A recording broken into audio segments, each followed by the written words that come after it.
couple of days ago, the British Newspaper Archive published another set of newspapers for the Mitcham Advertiser, covering the period from 1932 up to 1961. So I thought I'd have a look at some newspapers from exactly 70 years ago, starting with the 7th of June 1956.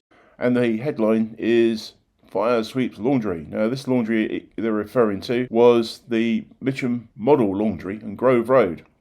There weren't any photographs in this edition of the newspaper of the damage done, but here's a photograph of what the laundry looked like from an advert. Now, this was situated in Grove Road at the Beehive Bridge end of the road. The photograph that was on the front page of the newspaper was this young man who'd built himself a broadcasting studio in his bedroom in Island Road. It included a tape recorder, a record player, and a network of speakers throughout the house. Also on the front page, a photograph of the wedding of Councillor Mount. Now, it was his father, also a councillor, from whom Mount Road is named. This photograph from Eric Montague, 1975. Going back to the laundry fire, in the June 14th edition of the newspaper, they gave a bit more detail of the damage that was done.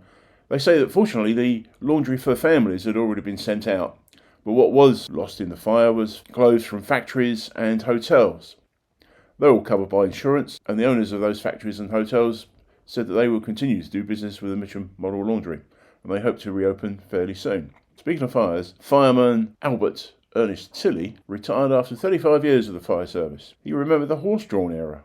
He said he only attended one fire with horses. That was at Bennington Corner in 1920. The newspaper article also says that the old horse-drawn fire engine was scrapped soon after he joined, so 1920. It was sold to a local caterer as a sarsaparilla van. Speaking of horses, the 9th annual Carshalton Horse Show at the Grove was held.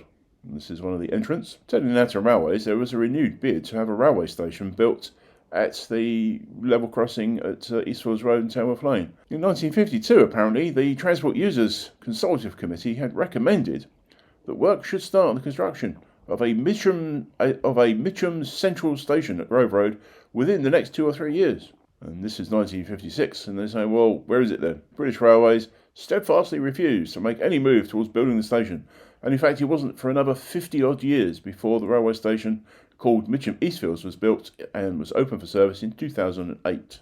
Talking of trains, trips to the seaside from Mitcham Junction. And let's have a look at specifically a trip to Chichester, which I'm thinking of doing myself. 8 shillings and 9pence. Day return to Chichester from Mitcham Junction would today cost £37.50. Okay, rail cards, etc. Get the price down a bit. What was on the pictures? In the Majestic Mitcham, there was a film with Grace Kelly and Alec Guinness called The Swan. Don't think I've seen that. Following week, Alan Laird and Edward G. Robinson, Hell on Frisco Bay. Sounds a bit more interesting to me. And after that, Robert Taylor, Stuart Granger in The Last Hunt.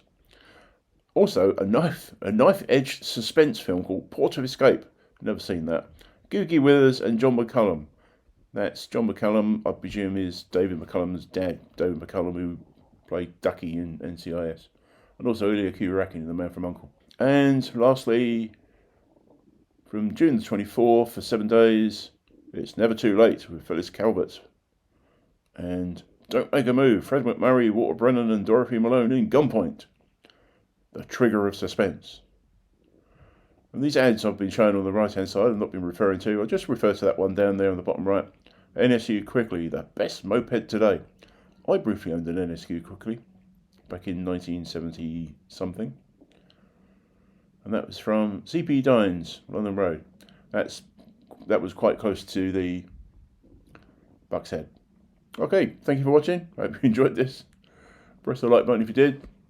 If you press the dislike button, could you leave a comment and tell me why you dislike it, rather than just pressing the dislike button? Anyway, consider subscribing if you haven't already subscribed. Bye for now.